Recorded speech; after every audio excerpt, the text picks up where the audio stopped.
Hey guys, I'm just popping on here again to answer a couple more of the questions about my experience with COVID-19. Last week I had posted a request for questions because I've been getting a lot of DMs, and these are the questions. So how did you get the things you needed while you were sick? So when I was sick at the end of June, the recommendation was to stay quarantined for 14 days minimum, and I used Instacart for all of my needs. My pharmacy delivers, so the medications that I was already using, not related to COVID, I had delivered to my house for $5. And Instacart, and I would order what I needed and then just write a note to the person delivering it to please leave it at the door so that I did not come in contact with anybody. So that is how I got what I needed, and Amazon, of course. So technology has made it really, really easy to get the things that you need and not be around any people. What symptoms did you experience? So for about 4 days prior to knowing or having an idea that it was COVID, I had a terrible headache.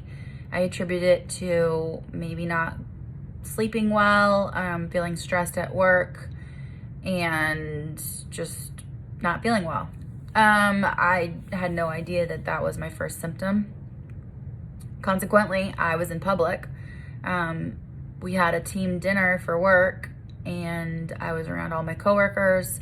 I got adjusted a couple times, thinking my headache may just be cervicogenic and some tension. So I was around people. I more than likely went grocery shopping or something in those 4 days. I recall stopping for coffee. So again, not a conversation about mask wearing, but that's part of why I choose to wear a mask, because for those 4 days, I had no idea that I had COVID symptoms.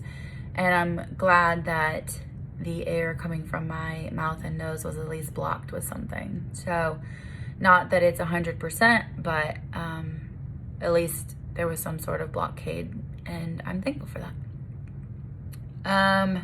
Okay, symptoms.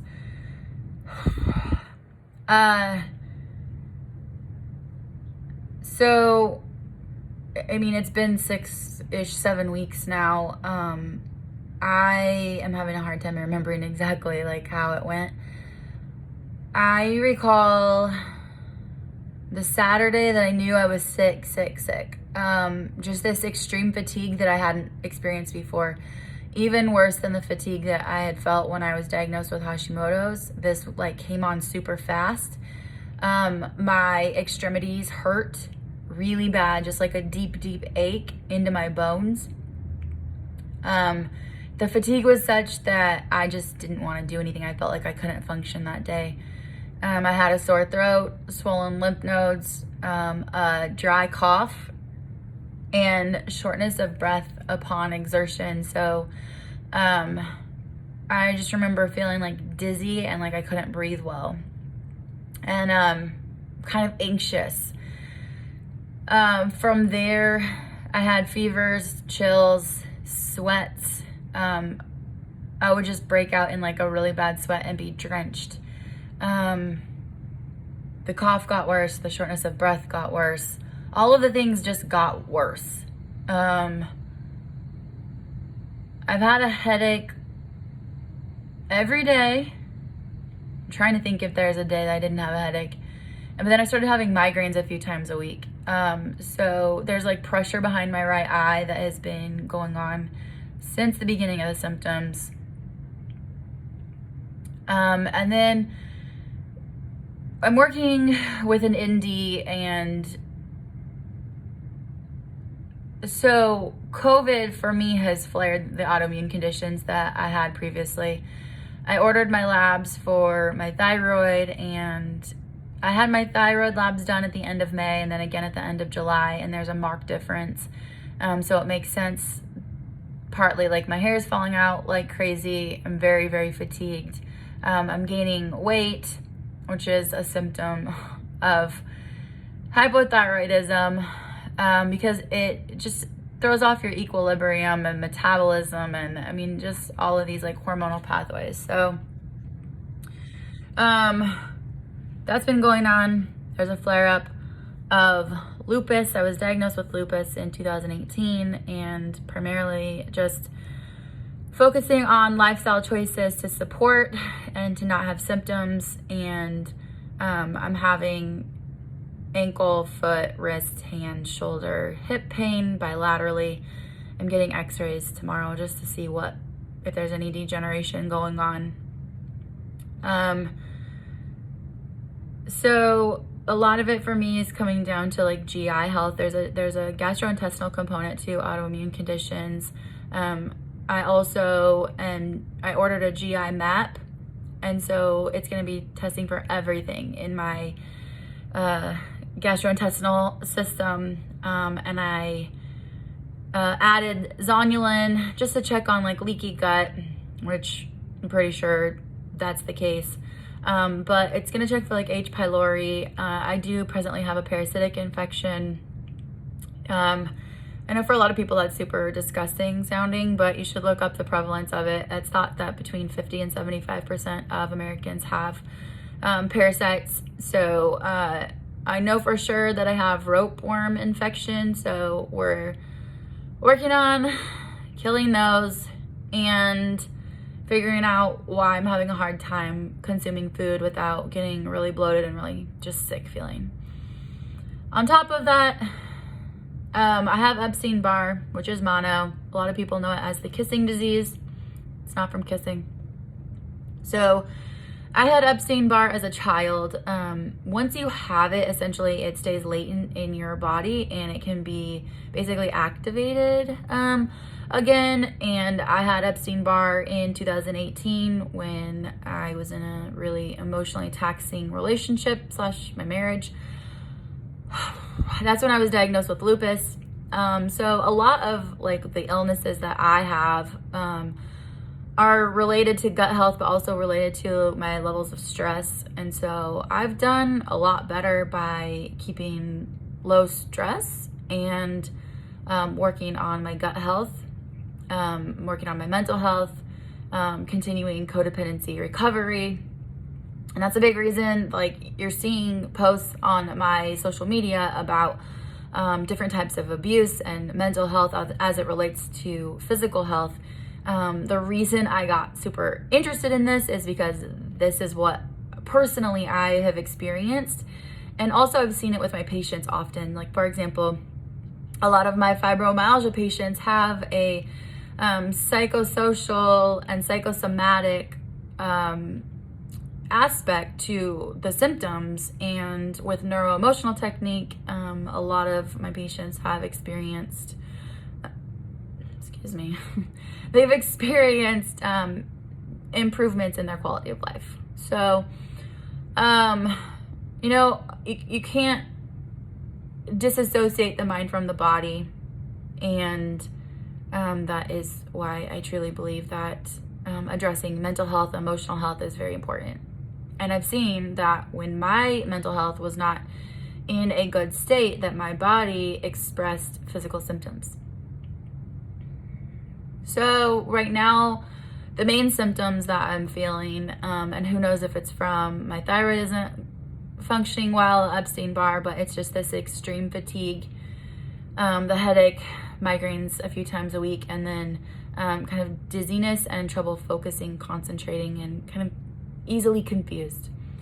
So more neurological symptoms than anything else. Part of why I want to get these videos just done and stop even talking or focusing on COVID for me personally, because as I focus on any of these symptoms, I'm creating neural pathways to strengthen it. And so I have been doing a lot more meditating on the health of my body at the cellular level. I have been writing statements such as like, I am healthy, I am well, because I want to strengthen those neural pathways, not these ones. And so I'm just going to be knocking these videos out because I do want to share how it's been from my perspective, But I want to be done talking about it. I want to be done thinking about it. And I just want to move on and get healthy. So, do you know who you got it from? No. There were patients that came in sick. We had a screening process, or have a screening process at the front desk. But the unfortunate thing is that some people have lied. They have been around people who were positive for SARS-CoV-2, and they themselves had symptoms and came in anyway. So even with the screening process, it's been frustrating because patients will come in with a fever, say that they feel fine. There's no way it could be a fever. And if you try to turn them away, they throw a fit. Trying to balance it with, like, are these surface temperatures accurate? I mean, if it's 95 degrees outside and they don't have good air conditioning, they're probably going to be hot. So then asking patients to sit in the lobby, drink some water, cool down a little bit. It's just, honestly, like, it's annoying and it's hard to do. So I don't know who I got it from. I did order out food a couple times. I know that in Jacksonville, Florida, some restaurant workers had it and people were getting it from particular restaurants. I didn't eat at that restaurant, so I don't know. But no, I don't know where I got it. One question says, I remember seeing a post that you had coronavirus over a month ago. Do you still have symptoms? I feel like I previously answered that. Yes, neurological symptoms and extreme fatigue. And then a lot of my symptoms are things that are either made worse from having COVID, or they're new things like a parasitic infection. So my first week was awful. I remember taking ibuprofen PM by like 7 p.m. because I would take more than recommended on the bottle. I know that's not being a very good example as a healthcare professional, but I'm just being honest and real with you guys. That's what I did. Don't do that.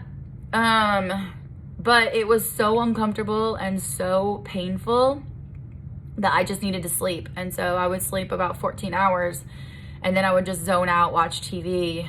I couldn't focus on books or anything. My family would call. I remember crying. Oh God, I'm gonna get emotional. This has been like super shitty experience.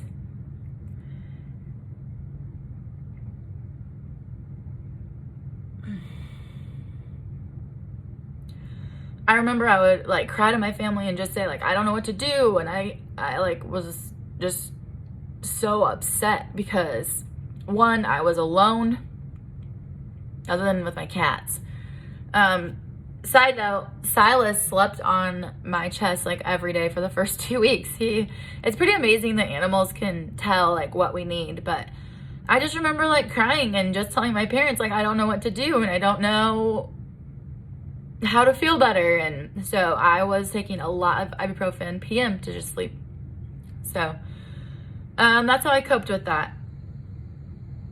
This wasn't one of the questions, but I will share that. I'm pretty sure oh shit.